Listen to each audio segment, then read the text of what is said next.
Okay, Assalamualaikum dan salam sejahtera.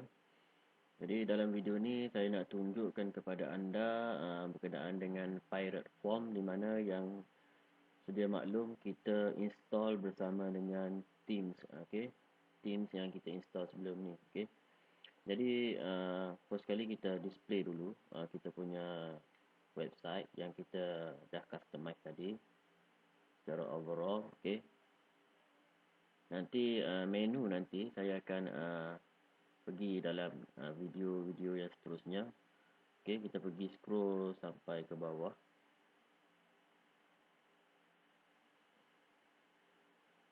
Nampak tak? Ini adalah menggunakan plugin pirate form, okey, untuk konteks anda punya administrator ataupun anda punya inilah help desk anda, okey.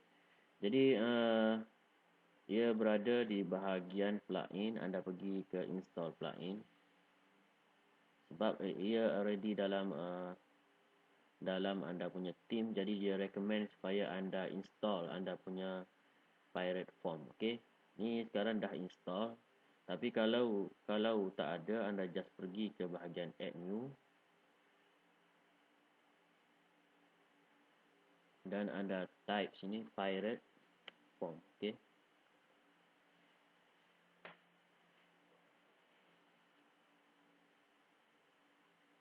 anda scroll bahagian bawah, pirate form. Sekejap. Okey, tunggu sekejap. Okey, ini adalah simple contact form plugin pirate form yang kita telah install. Okey, kita activate. Jadi untuk anda customize, okey, anda pergi ke bahagian setting dan anda klik pirate form. Okey, sekejap lagi kita akan test, okey, macam mana ia berfungsi.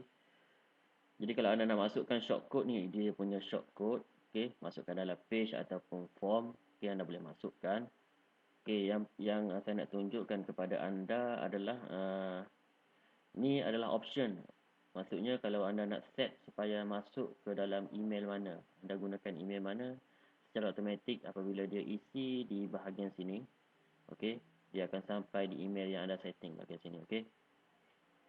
Kalau anda nak set thank you URL, anda boleh masukkan thank you URL.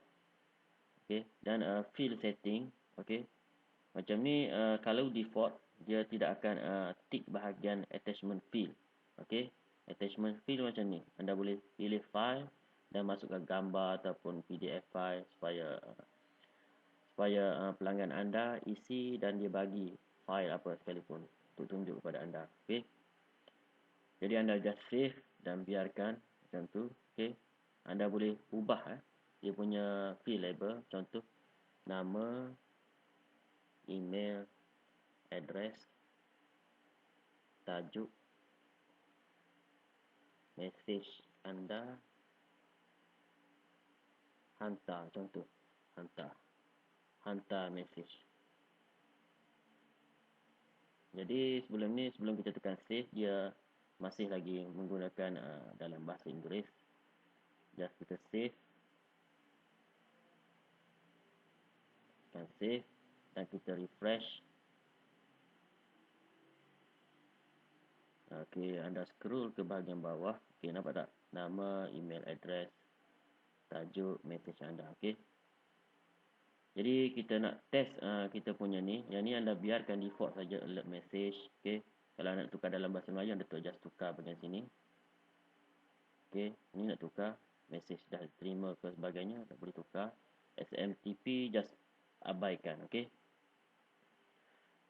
saya akan test saya punya form ni. Okey, sebagai contoh saya menggunakan nama,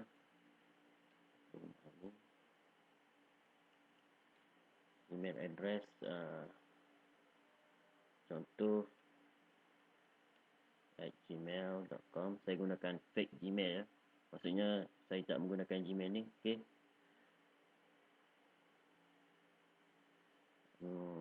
kos sebenar sebagai contoh. Saya gunakan tajuk ni untuk membezakan apa yang ada dalam saya punya email sebelum. Okey, berapa kos sebenar sekiranya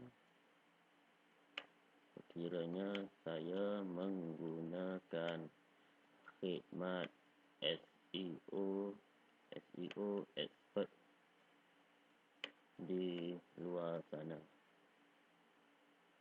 Adakah package video yang Tuan tawarkan ini benar-benar berkesan? Okay.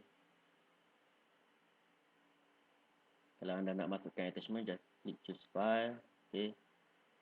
Saya just tunjuk contoh saja, ambil je gambar mana-mana. Okay. Contoh gambar ni.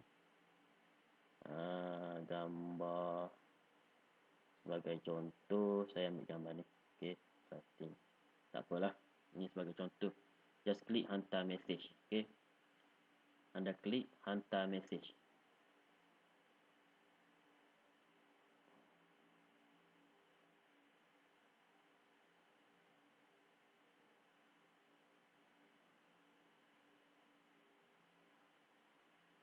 Okey, sekarang thanks, your email was sent successfully. Okey, maksudnya dah sampai ke email inbox. Okey, jadi cek email anda. Okey, masukkan sini.